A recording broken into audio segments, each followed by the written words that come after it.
Hello YouTubers, Alaska Prepper here. Merry Christmas, ladies and gentlemen. I want to talk about how everything is the fault of the American people.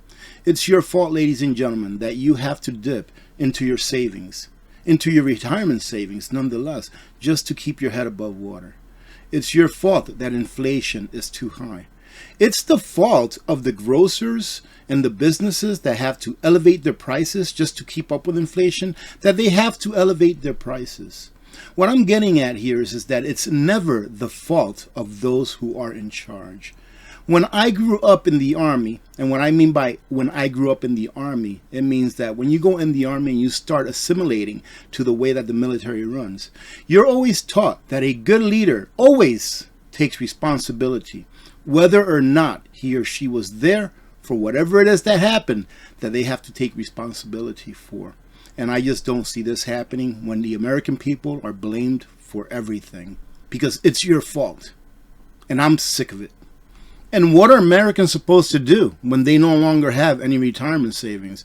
I'll tell you what, rely on the government and hope to the good Lord above that there will still be a Social Security, so that the government can have you under its thumb, making you wonder if that Social Security check you're going to get is going to be enough for you to be able to survive.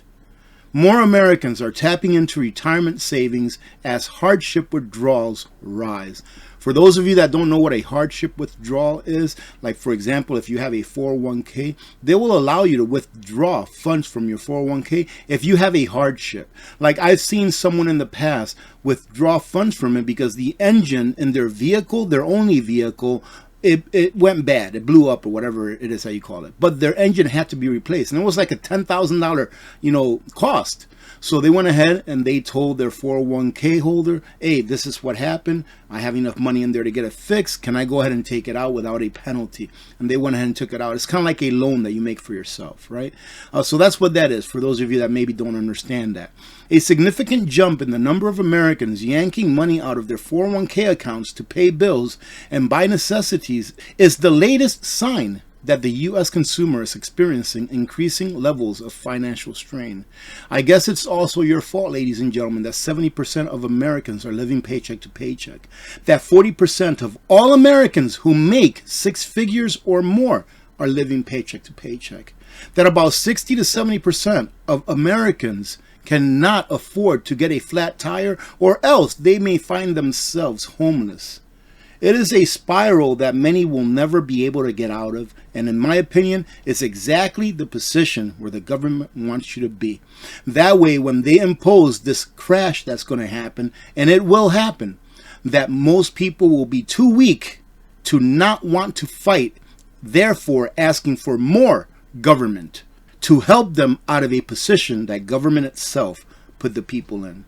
I know that we are as a nation in a very difficult position just because of the statistics that I share with you. 40% of Americans who make six figures or more are living paycheck to paycheck.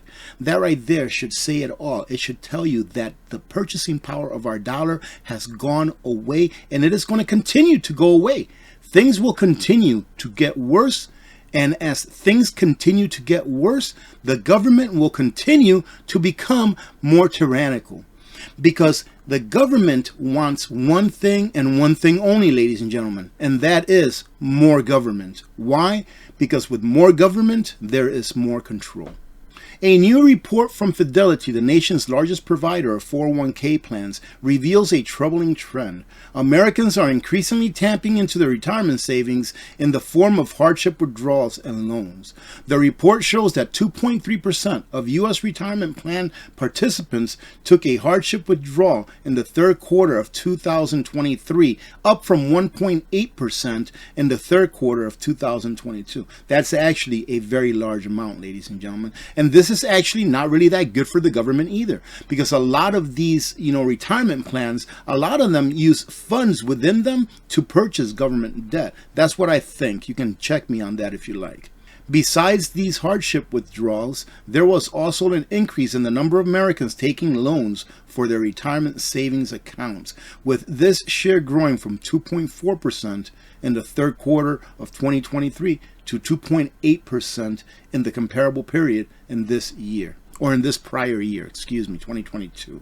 Ladies and gentlemen, what have I told you in the past? That inflation will always outpace your salary. You are not going to get a salary increase, a raise, that will equal that or surpass what inflation is. Why? Because that is how the government gets its pound of flesh from you. It's not from taxation directly, like the taxes that come out of your checking or out of your pay, excuse me. It's from taxing you indirectly. They benefit more from taxing you indirectly than taxing you directly, ladies and gentlemen. What it comes down to, ladies and gentlemen, is that inflation is here to stay. Inflation has never, ever gone away. Since 1971, inflation has never gone away. It is just the rate of inflation which has shifted with time. Inflation fears resurge. American consumers have grown more pessimistic as inflation concerns recently surged to a 22-year high, flashing a warning sign for the U.S. economy. The University of Michigan's closely watched consumer sentiment gauge fell by 4 percentage points in November to a reading of 61.3%.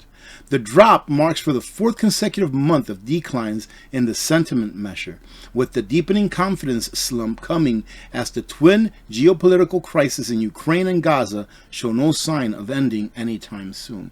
I just wanted to point out one small part of this article that I find very interesting and you should listen to. And of course, I will leave the link to all of this in a pinned comment so that you can go ahead and revisit it if you like. In addition to that, I've been leaving the link to my new website on a pinned comment as well. It's called thealaskaprepper.com. So if you get on a URL and type in thealaskaprepper.com, it'll take you to my new website, which was created for me by Nutrient Survival. So thank you very much, Nutrient Survival, for hooking it up. It is really cool, so I encourage you to go check it out, ladies and gentlemen.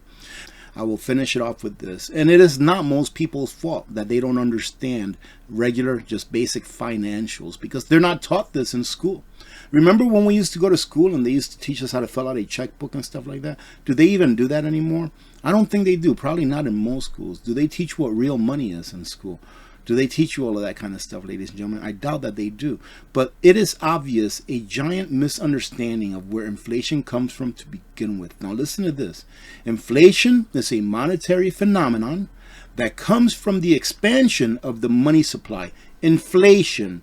The money supply is inflated, meaning that there's more money in the system. Okay, for those of you that don't understand what inflation really is. It's not the price of things going up.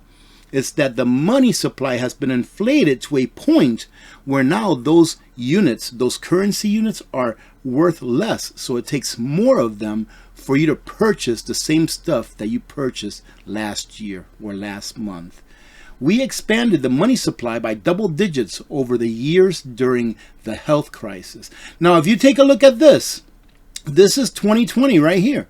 In 2020, the M2 money supply, which is like all of the money in the economy, right, in your checking account, even the money in your pockets to change, all of that was, let's say, $15 trillion. It was a little more than $15 trillion in the economy. That was the M2 money supply. So bringing it forward to 2023 right here, we are at roughly $21 trillion. So that's $6 trillion more in 3 years than what we had. Well, does that sound like a lot? 6 trillion? That's not that much. Well, when you compare it to what we started with, it's an awful lot. And it's pretty close to why inflation in the last few years has gone double digits. Let me take out my handy dandy calculator and see if we can figure this out together. So like I said, we started 2020 with roughly $15 trillion, okay? And now in 2023, we have roughly 21 trillion, okay? Give or take 100 billion. Isn't that something, ladies and gentlemen? So that is a delta, a difference of $6 trillion. 15 trillion subtracted from 21 trillion, roughly $6 trillion, right? So now you take the $6 trillion and you divide it by the 15 trillion that we started with. Say take 6, divide by 15, equals that times 100. And ladies and gentlemen, in a matter of 3 years, we have printed out of thin air, we have added to the monetary supply 40%. Please understand this. We have added 40% of all of the money that has ever existed in the United States of America since its inception, since its birth. Do you think that's going to do something to inflation? What do you think, or do you think that's going to do something to the price of goods? Absolutely, ladies and gentlemen. We have so many dollars floating around that, of course, the price of goods are going to go up. So if you take anything from this video, I would hope that it is the understanding that inflation is not your fault. Inflation is the fault of those who put forth the policy that allow people to be misguided as to how money should be spent. And I have to go ahead and explain this really quick, what I mean about people being misguided. It's that when the Federal Reserve or the Treasury pressures this Federal Reserve into, hey, we have to bring interest rates down to zero in order to save the economy. What that does is it enables people, businesses, etc., to borrow money for no price. The interest rate on a loan is how much it costs you to borrow that money. So when there is zero price to borrowing money, then that means that more people are going to bring money into existence that had never existed before by borrowing. Whenever you go into a bank and you take out a loan, the money that they loaned you never existed, ladies and gentlemen, until it was brought into existence by a contract that you and the bank signed.